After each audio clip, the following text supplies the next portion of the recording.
الحمد لله رب العالمين وصلى اللهم وسلم على نبينا محمد وصحبه أجمعين ودرسي لحية أفرتنات هي كتاب كان حكم وفوائد من روائع الإمام ابن القيم رحمه الله من فوائد المحن شيخ هل كان وحكوش يا معلومة ciwaan looga dhigay faa'iidada ay leedahay dhibaatadu qofka markii adduunka mixan la soo gudboonaato iyo dhibaatooyin iyo masaa'ib ay kula soo gudboonaato fawaa'id unbay leedahay wuxuu yidhi ibnulqayim lowlaa mixanu ddunyaa wamasaa'ibuhaa la asaaba alcabda min adwaa'i alkibri waalcujbi waalfarcanati waqaswati alqalbi maa huwa sababu halaakihi caajilan aw aajila haddii aan jirin masaa'ibta iyo dhibaatooyinka adduunku qofka waxaaba ku dhici lahaa cudurrada kibirka iyo isla weynaanta iyo cudurradii fircoonba halaagay iyo qalbi qallaylka iyo qalbi adayga shay waxaa ku dhici lahaa u noqon lahaa sabab inuu ruuxu halaagsamo ama si dhaqso ah u halaagsamo ama gadaal waqti dambe ha halaagsame arrintaasi waxay u noqon lahayd waxay u noqonaysaa shay halaaguu noqon lahaa marka masaa'ibta dhacaysa dhibaatada kusoo gaadhi jirrada kugu dhacaysa geerida kula soo wajahaysaad arkayso dad qoyskaagay dhimanayaan masaa'ibtan dhibaatooyinka adduunka iyo nolosha ku saabsan iyo waxyaabaha badan qofka soo aadaya waa wax ka jebinaya karkiisi iyo kibirkiisi waa wax ka jebinaya isla weynankii qofka iyo fircoon wuxuu ku halaagsamay inuu isna sameeyo waa wax ka jebinaya qalbi adayg inuu qofku ku sii socdo sumaydaan arag dadkan aan dee ahlu iimaankana lahayn ama kuwa xitaa muslimiinta ahoo loo barwaaqada ku nool sida ay u dhaqmaan abnaa ulkhaliij oo kale tusaale haddaan soo qaato carruurta waddamada khaliijka ee reer batrool yacni ilmahaas waddamada markaa tagto waxa qaabka loo dhaqmi baabuurta laysugu cayrsan xumaanta iyo qashinka loo samayn waa waxyaabaha aad u cajab badan la yaab ah yacni waddamadan reer galbeedka kuwo badan oo aad joogto hadda maraykanku aan anaga tusaale ku noolahay meelaha laysugu yimaado sigaarka laguma cabo lamana ogola waa inuu ruuxii sigaar rabaayo bannaanka uu tago ood meel aad ku soo cabto meel goob la isugu yimaado diyaarad laguma cabi karo garoonkii iyo dhexdiisii meelihii laguma cabi karo bal waxaa loo sameeyey xataa eerboodyada marka la mari meel xidhan oo yar baa loo sameeyey qofku halkaa uu la gelaya hadduu rabo marka xarumaha la isugu yimaadiyo meelaha lagu kulmo warkeeda daa waxaa cajab badan dadka nala xajin jiray markaan xajka aadno ba waxay ugu darnaa runtii wiil waddanka ku koray maraykanka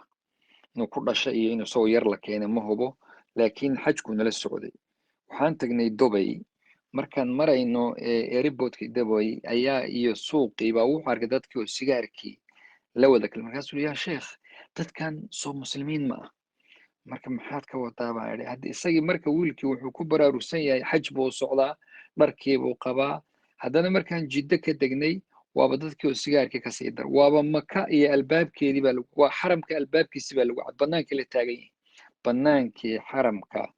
ayaa masaajidka korkiisa lala taagan yahay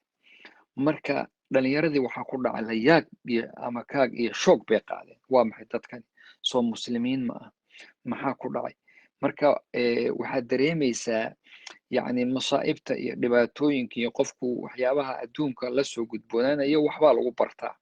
laakiin hadduu qofku barwaaqoon iskaga jiro wuxuu og yahay baaba iska yaraanaya rabbi waa ka ilaha walanabluwannakum bishayin min alkhawfi waljuuci wanaqsin min alamwaali walanfusi walthamaraati wabashir الsaabiriin waxaan idinku imtixaamaynaa waxyaabo badan baa laydinku imtixaami khawf iyo cabsi ayaa laydinku imtixaami juuc iyo gaaja lagugu imtixaami xoolihii iyo arsaaqadii oo yaraati iyo biilkii oo lagugu qaleela lagugu imtixaami beerihii iyo meheradihii oo kaaba oo kuu bixi waayaa lagugu imtixaami laakiin dadka sabra ayaa mar walba bishaarada iskale adduunkuna addunyaa sijnu lmu'min wa jannatu lkaafir ayaa la yidhaahdaayo adduunku waaba mu'minka sijnigiisa yani xabsigiisii wey waana jannada kaafirka la yidhahdaa iyo gaaladana jannay u tahay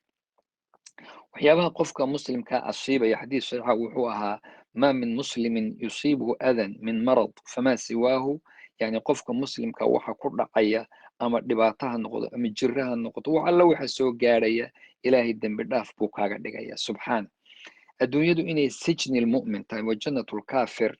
waxay ahayd arrintii qabsatay ibnu xajar raximahullah ibnu xajar oo waxaa la qaadi qudaat ah oo dee qaadi ah oo qaadiguna waa martabo weyn